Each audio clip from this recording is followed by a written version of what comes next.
Lin Kuei, we have been expecting you. Lin Kuei, we have been expecting you. Lin Kuei, we have been expecting you. I know who the mysterious voice is. I cracked the code. It's Madam Bo.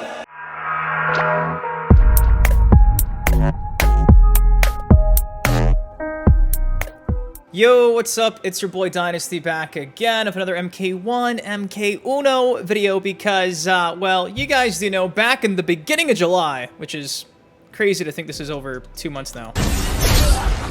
Lin Kuei, we have been expecting you.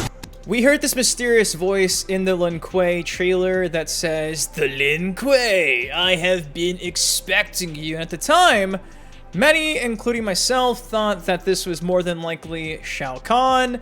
Eventually, there was rumors and rumblings that maybe it would be Garrus, but it's not Garrus, and that was confirmed by Dominic Solo, the story writer for Mortal Kombat 1. And just a couple days ago, the exact same story writer, Dominic Solo, who writes everything MK1, also came out and confirmed that this voice... Lin Kuei, we have been expecting you. That's not even Shao Kahn. So it's not Garrus, it's not Shao Kahn. In my mind, there's only two people this voice could be at this point.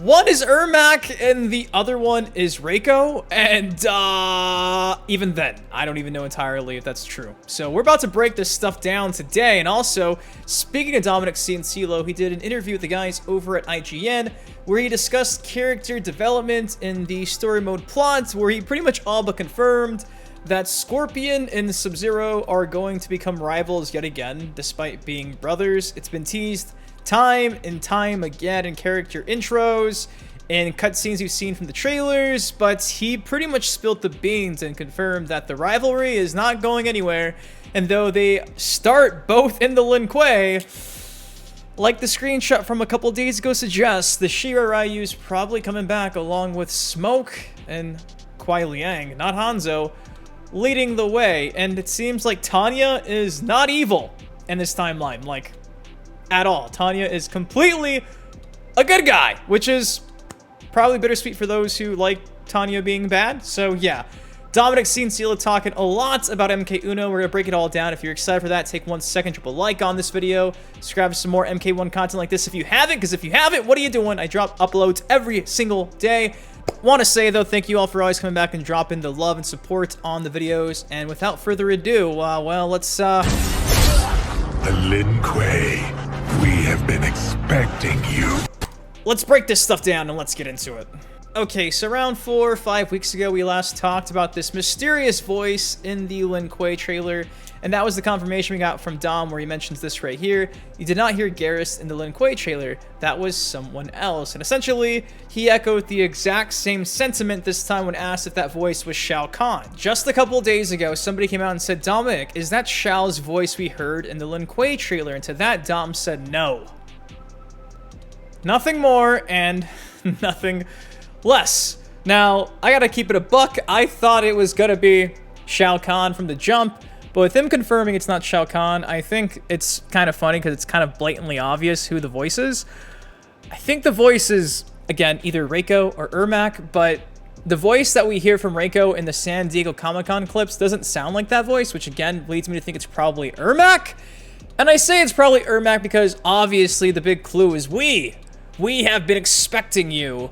And that's how Ermac speaks. He speaks like that in plural because he's a man of many souls. And it's just funny because it was so obvious at the time that I almost was like, it's so obvious it's not Ermac.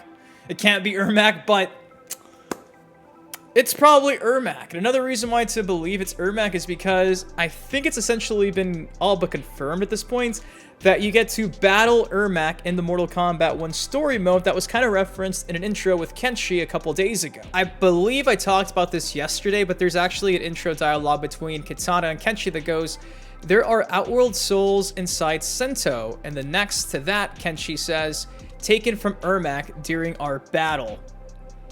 Our battle, taken from Ermac during our battle. Okay, so where did they battle? Oh wait, probably the Mortal Kombat 1 story mode. And again, It's been kind of rumored that both Quan Chi and Ermac are featured in the MK1 story mode. We've seen Quan Chi in the festival being kidnapped and carried away by the Earthrealm defenders and champions.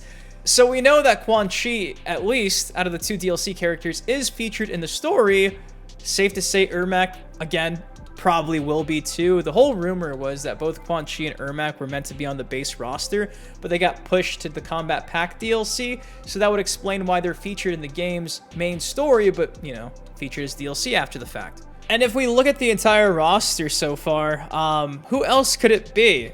Doesn't sound like Havoc. Doesn't sound like Reiko. Can't be Nitara, can't be Lee Mei, can't be Sub, can't be Kenshi, can't be Katana, can't be Liu, can't be Raiden, it's not Garrus, not Sindel. Not Rain. Could be Ermac. Not Shang, not Smoke, not Reptile, not Tanya, not Kung Lao, Johnny, Scorpion, Melina, Baraka, Shao Kahn, Ashra, and mystery number 24. We don't know. So maybe it's mystery character 24, but again, the fact that they're saying we've been waiting for you, we are many, you are but one, Ermac. It's got to be Ermac. So yeah, Ermac seemingly working with the wizard. Now what intrigues me is the relationship that Ermac has with like the Outworld guardsmen, you know, in this whole story mode, because again, the Lin Kuei are invading, it looks to be, you know, like Shao Kahn's temple or something for maybe a Kamidogu or something. I don't know.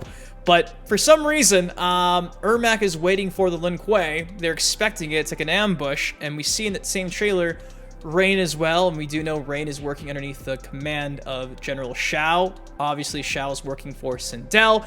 So somewhere in between all this stuff, Ermac is actually working alongside the Outworld army, which is interesting because I guess he's on their payroll. All million souls are getting paid by the Outworld army. Sindel's paying Ermac a pretty penny. So yeah, seems to be Ermac. I could be wrong, but again, based on the roster, I don't know who else it would be. Again, because the fact they're speaking in we's, plural, it's got to be. So maybe I'm wrong, but I do think it's interesting because nobody's actually come out and said this, that Shao Kahn's confirmed not to be the voice.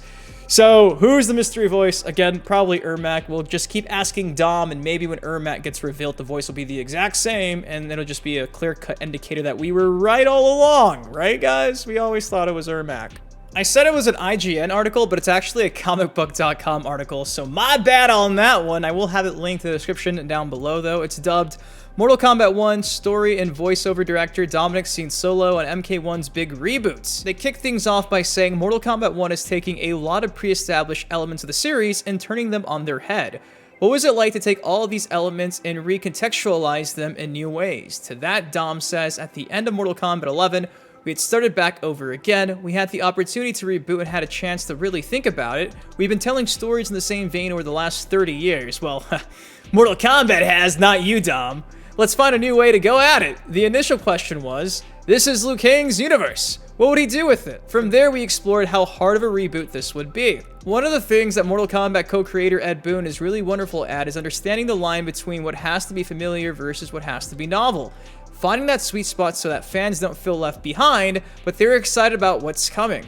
We started discussing what makes sense for how we can change things, what's going to feel better, what's going to allow us to realize our world in a way that we have not been able to in the past. How can we define our world structure and culture in a way that we haven't been able to do in the past? All of that stuff got mixed in to make it pop for the majority of players. They went on to ask which tweaks to the series surprised you the most during the development process, and to that he had to say, I was not in the discussions for cameo fighters because that's not my job. When they first brought that in, it's like, wow, that's going to be interesting. A lot of people saw it for the first time when the game was announced. I wasn't quite sure what it was going to be. As they were developing the game, I was like, wow, it's almost effectively a complete extra roster of characters. The cast is almost like Mortal Kombat Armageddon in size. It's been really satisfying to see how they do that work. For me, as a storyteller, I don't do game design. I just ruin characters. To see all the work they put in.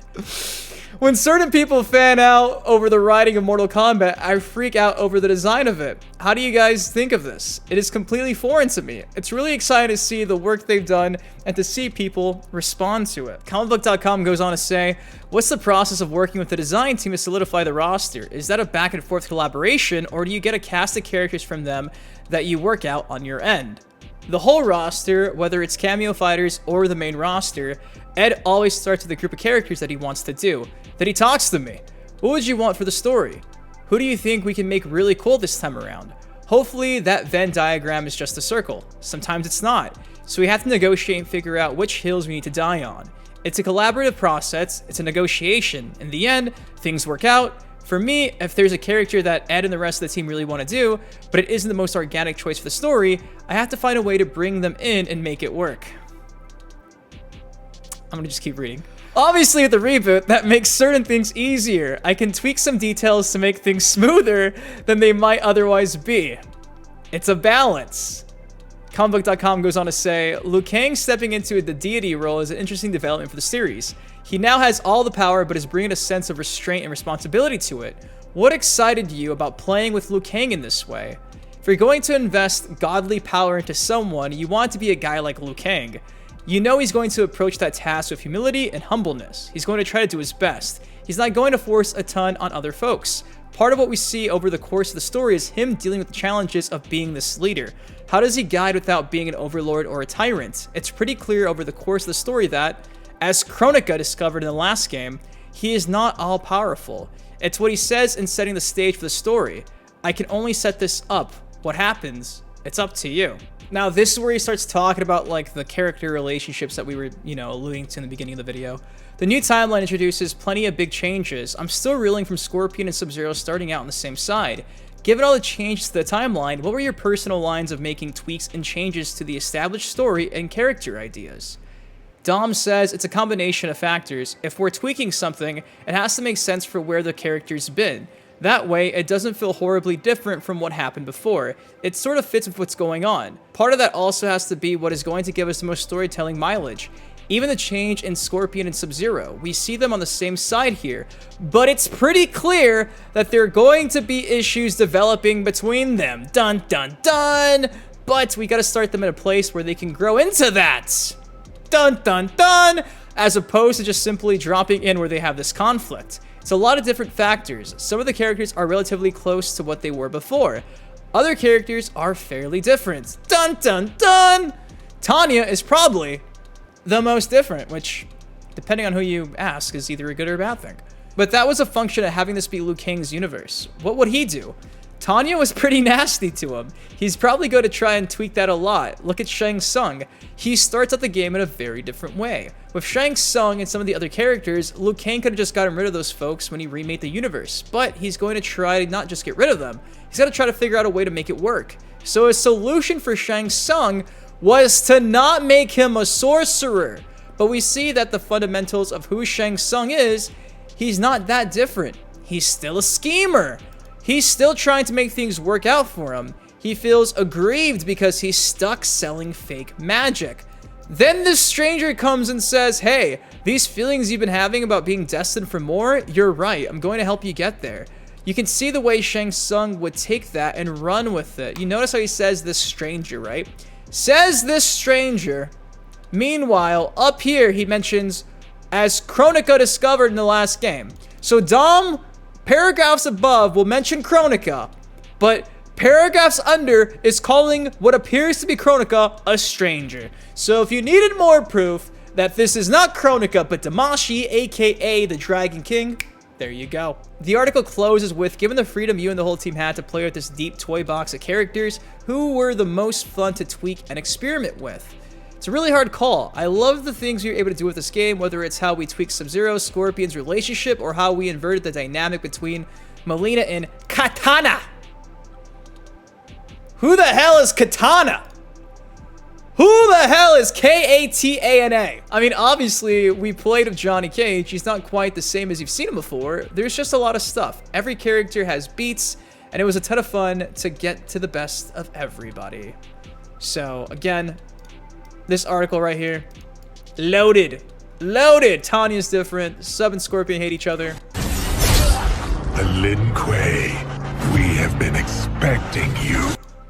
So yeah, there you go. I think the voice is probably Ermac. Who do you guys think the voice is? Again, looking at the roster, there's only so many different options. Everyone from the jump that said it was Ermac, congrats. You were probably right because it was so obvious. It was so obvious that all of us were doubting it. But yeah, We are many, you are but one, and I am in the story mode. So yeah, I think it's Ermac, and we'll see why Ermac is working alongside the Outworld Army eventually in like 2 weeks. But guys, that's all I got for y'all today. What do y'all think of this? What do you think of Scorpion and Sub-Zero's relationship? What do you think of Tanya being completely good in this timeline? Who do you think this is? If you enjoyed though, take a second, drop a like on the video. Subscribe to some more MK1, MK Uno content like this. Till next time, been your host, been Dynasty. Guys, please take care, stay safe. I love you, and I'll see you in the next video. Peace. Stepping on the crack, but I'm not superstitious. Count all these racks, I be steady, count on my dish.